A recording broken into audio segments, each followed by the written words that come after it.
Hello friends, my name is Ganesh Maurya और मैं आपका स्वागत करता हूं एक्सीलेंट क्लासेस के यूट्यूब चैनल पे।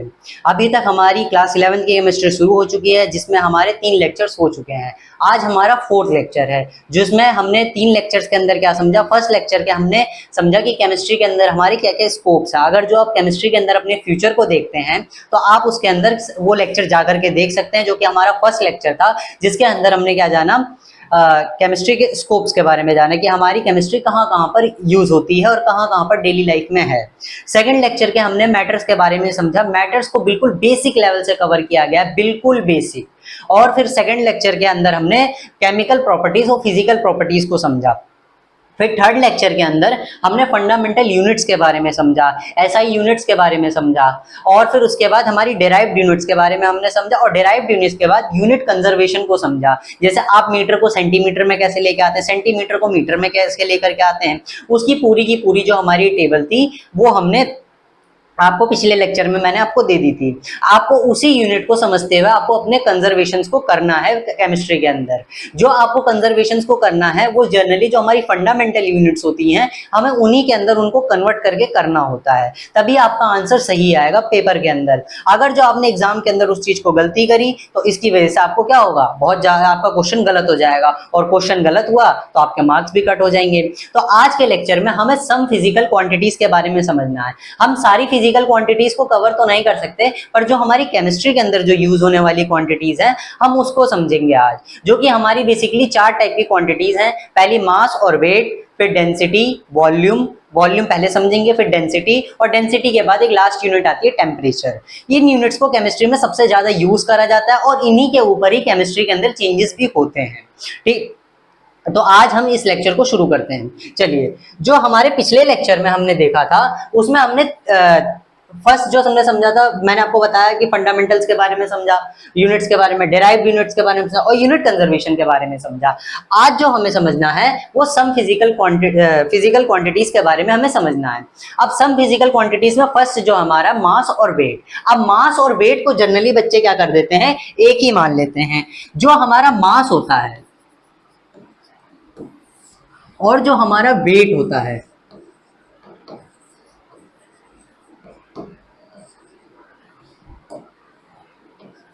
जो हमारा वेट होता है, अब ये दोनों अलग अलग टर्म है। जो हमारा मास होता है ये किसी भी शेप के अंदर, जो हमारी शेप है, जो हमारे मैटर्स हैं, मैटर्स हमारे कितने टाइप के हैं, 3 टाइप्स के।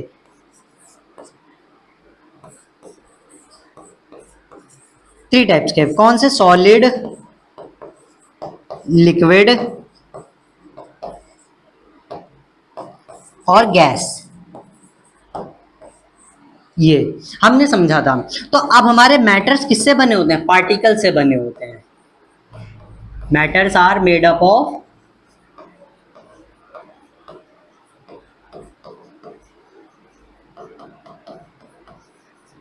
पार्टिकल्स, इससे बने होते हैं। अब जैसे हमारे ये वाले ये सारे के सारे क्या है, हमारे मैटर्स हैं। ये हमारे क्या है, मैटर्स हैं। अब जितने नंबर ऑफ पार्टिकल्स, मतलब जितने नंबर ऑफ मैटर्स किसी शेप के अंदर प्रेजेंट है, हम उसको क्या कहते हैं, मास कहते हैं। अब आपको समझ में आया होगा कि हम इसको मास कहते हैं। और जो हमारा वेट होता है, वेट क्या होता है, ये एक टाइप का फोर्स होता है। ये क्या है, हमारा एक टाइप का फोर्स होता है, जो एक टाइप का हमारा फोर्स होता है, जिसकी यूनिट क्या होती है, न्यूटन। याद रखिएगा इसे, इसको हम न्यूटन से रिप्रेजेंट करते हैं। अब फोर्स क्या करता है, कोई भी आप सरफेस के अंदर जाइए, चाहे आप अर्थ के अंदर रहिए या फिर आप मून के अंदर रहिए,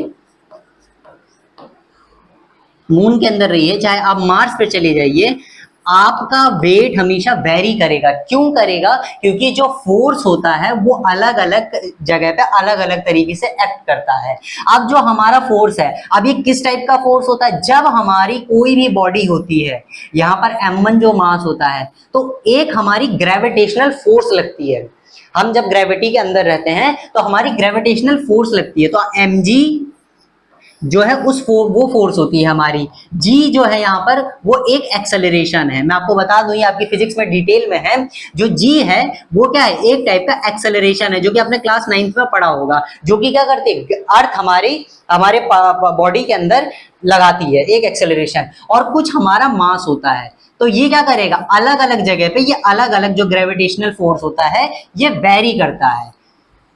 और जब ये वेरी करता है तो अर्थ पे हमारा मास अलग होता है, मून पे अलग होता है, और इसकी वजह से क्या होता है, हमारे वेट के अंदर भी चेंजेस आने लगते हैं। क्यों चेंजेस आ रहे हैं? क्योंकि हमारी जो ग्रेविटेशनल फोर्स है वो अलग अलग लग रही है, जो कि जी है। आपने इसको क्लास 9th के अंदर पढ़ा होगा। इसको क्या कहते हैं हम लोग, ग्रेविटेशनल फोर्स। फोर्स ये होती है। और जो हमारा मैटर जो प्रेजेंट होते हैं, जितने नंबर ऑफ मैटर्स हमारे प्रेजेंट होते हैं, उन्हें हम कहते हैं मास। आपके समझ में आ गया होगा। चलिए अब हम डेफिनेशन की तरफ मूव। हमारी डेफिनेशन क्या कहती है, मास इसका रिप्रेजेंट होता है small m, is amount of matters present in a substance, it is remains constant of a substance for a substance that all the place its unit SI unit is kg। जो हमारे क्या हैं, सारे masses हैं वो present amount of matters के अंदर present है। मैंने आपको बताया in a substance is remains constant for a substance at all the present its unit is SI unit is kg। जो हमारी मास की यूनिट होती है वो क्या होती है, ये मैंने आपको प्रीवियस लेक्चर में कवर कर दिया है, kg होती है। और मास क्या होता है, कितने number of amount of matter हमारे उसके अंदर प्रेजेंट है, ये बताता है। प्रेजेंट ऑफ अमाउंट कितना है,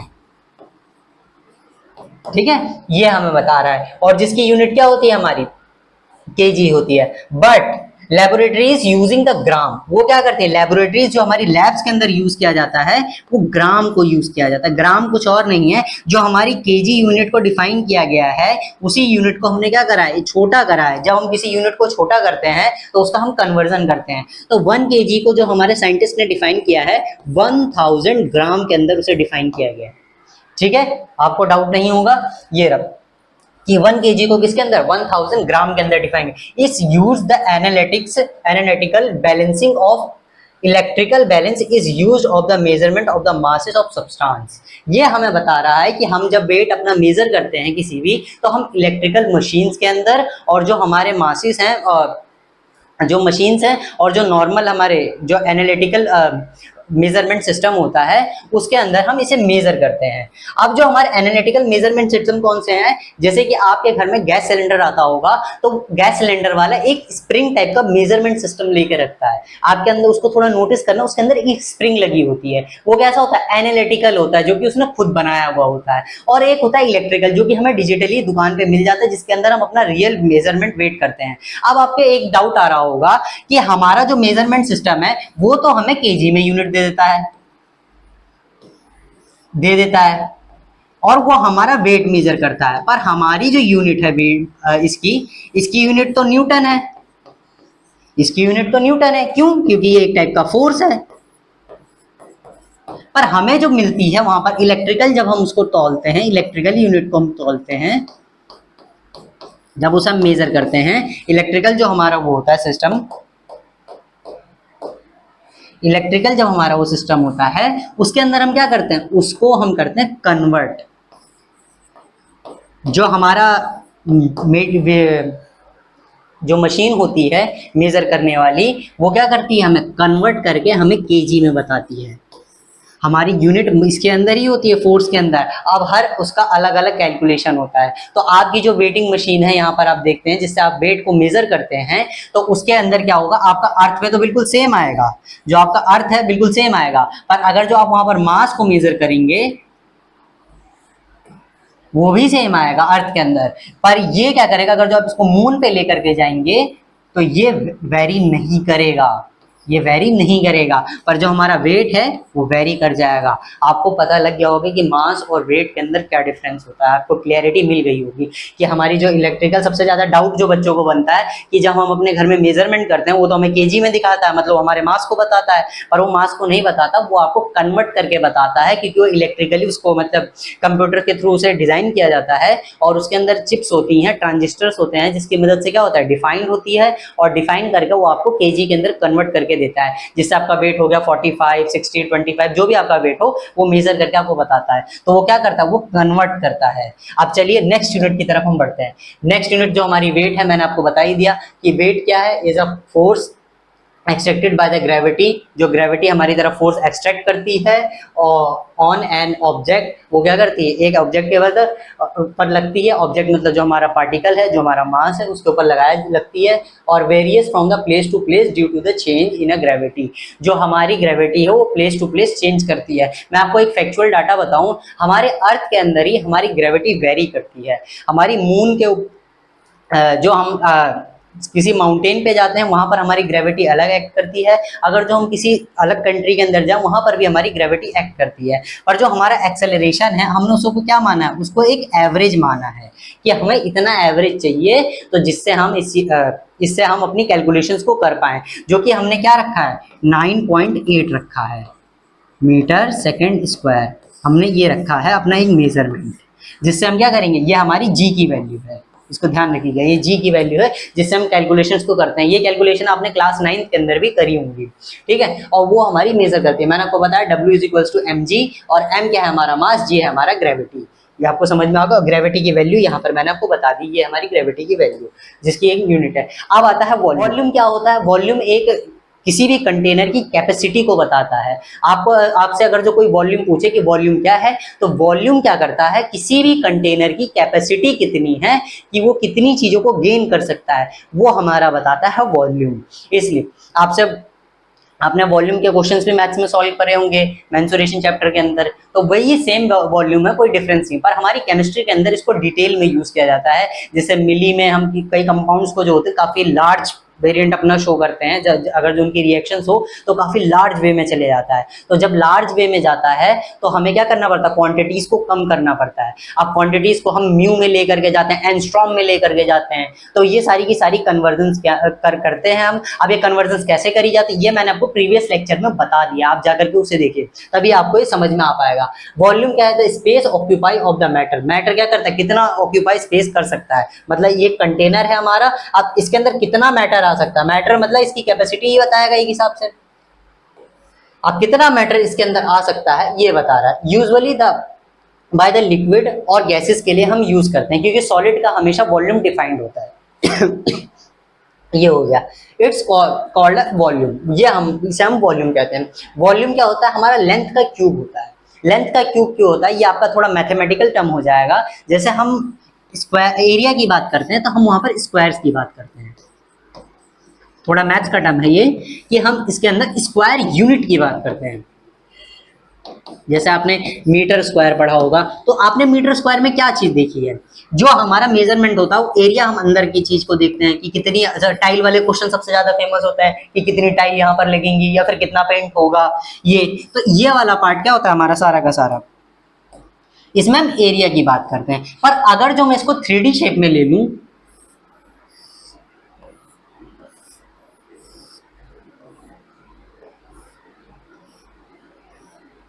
शेप में, तो ये हो गया L B और ये H, ये हमारी साइड्स हो गई। तो L B पहले हमारा एक एरिया बताएगा, फिर ये दूसरा वाला कन्वर्जन बताएगा इन दोनों को मल्टीप्लाई करके, तो जिससे ये क्या हो जाता है, इसको हम कहते हैं L into L into L into L, मतलब ये लेंथ होती है, ये होते हैं क्यूब के अंदर। क्यूबॉइड के अंदर जब हमारा कंटेनर होगा तो हम उसके अंदर क्या रखेंगे, ये मैथ्स वाले फॉर्मूले हैं आपके यूज हो रहे हैं यहाँ पर, L into B into H, ये हमारा क्या है, वॉल्यूम। आप समझ गए होंगे। अब देखिए, those SI units of volume is metre cube. हमारी मीटर क्यूब यूनिट क्यों है वॉल्यूम की, मैं आपको ये बताऊं, क्योंकि जो हमारी फंडामेंटल यूनिट्स को जब डिफाइन करा गया है तो वहां पर एक चीज को रखा गया है, लेंथ, और लेंथ हमारी क्या है, फंडामेंटल यूनिट है। और फंडामेंटल यूनिट का मतलब कुछ और नहीं होता, जो कि हमारी बिल्कुल बेसिक, बिल्कुल एक लास्ट जहां से दुनिया शुरू हो रही है, उस यूनिट को हम क्या कहते हैं, फंडामेंटल कहते हैं। जैसे हमारी ह्यूमन बॉडी के अंदर फंडामेंटल यूनिट क्या है, हमारा सेल, वैसे ही हमारी फिजिक्स और जब केमिस्ट्री के अंदर मेजरमेंट की बात आती है तो वहां पर फंडामेंटल यूनिट 7 डिफाइन करेंगे, जिसमें 7 में से एक हमारी लेंथ होती है। तो लेंथ की SI यूनिट को हमने मीटर माना है। अब मीटर क्यों माना है, मैं आपको थोड़ा शॉर्ट में बता दूं, क्योंकि पहले के टाइम में क्या होता था, जब हम एशियन टाइम में बात करें बिल्कुल लास्ट में। तो हम कंट्री टू कंट्री जब ट्रेड करते थे तो वहां पर मेजरमेंट वेरी कर जाता था, और मेजरमेंट वेरी करता था तो वहां पर चीजें भी बदल जाती थी। जैसे 1 किलो आपके यहाँ राइस जो होगा वो आपके एक मुट्ठी में आ सकता है, और वहां पर 1 किलो राइस जो होगा वो क्या नाम है, एक बड़े कंटेनर में आ सकता है, मतलब 100 kg या फिर 1200 kg, उनका ऐसा मेजरमेंट होता था। तो वो जो मेजरमेंट था वो अनडिफाइंड था, और जब अनडिफाइंड मेजरमेंट होता है तब अब क्या करा गया कि सारी कंट्रीज ने अपनी एक सहमति दिखाई, और फिर यूनियन के अंदर जो हमारी यूनिट्स को डिफाइन करते हैं, तो यूनिट्स के अंदर हम पहुंचे और वहां पर एक डिफाइंड यूनिट रख दी गई जिसका नाम रखा गया मीटर। और मीटर के अंदर से ही हमने सारी यूनिट्स को डेराइव किया। तो हमारी वॉल्यूम भी एक डेराइव्ड यूनिट है, और डेराइव्ड यूनिट है, और इसकी हमने क्या रखी, मीटर क्यूब। क्यों रखी? क्योंकि इसकी ये भी एक लेंथ है तो ये m, और ये भी एक लेंथ है, ये भी m, और ये भी एक लेंथ है m, और हमने जब तीनों को मल्टीप्लाई करा m मल्टीप्लाई m, तो ये क्या हो गया, m क्यूब। अब ये कैसे कर दिया, ये एक्सपोनेंट का बेसिक लॉ है बच्चों, इसको आपको पता होना चाहिए। जो हमारी यूनिट है, however is the laboratories small units is centimetre, like centimetre cube, इसको यूज करते हैं। सेंटीमीटर क्यूब क्या है, मैंने आपको बताया कि जब केमिकल रिएक्शन बहुत वास्ट होने लगेंगी तो उसके अंदर हम क्या करेंगे, कंपाउंड्स को थोड़ा कम लेंगे, उनका भी मेजरमेंट होगा, तो सेंटीमीटर क्यूब्स हो गई। और मिलीलीटर, जिसमें हमारा एग्जांपल यहाँ पर बताया मिलीलीटर हो गई। फिर उसके बाद हमारी कौन सी है यहाँ पर, लीटर हो गई, आर यूज्ड। अब ये क्या है, इसको हम कहते हैं डेसीमीटर। इसका कन्वर्जन कैसे करते हैं, इसको मैंने आपको पिछले लेक्चर के अंदर बताया हुआ है। ये हमारा क्या है, डेसीमीटर, ये हमारी है। जैसे अब यहाँ पर कुछ टर्म्स हैं, this terms are the correlated as 1 litre is equals to 1000 millilitres हो गया।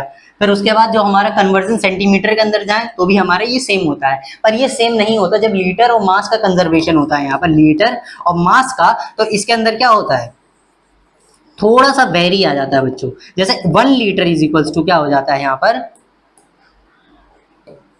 1 लीटर इज इक्वल्स टू 9.86, ये समथिंग समथिंग होता है यहाँ पर ग्राम, ये हो जाता है, थोड़ा सा वेरी करता है।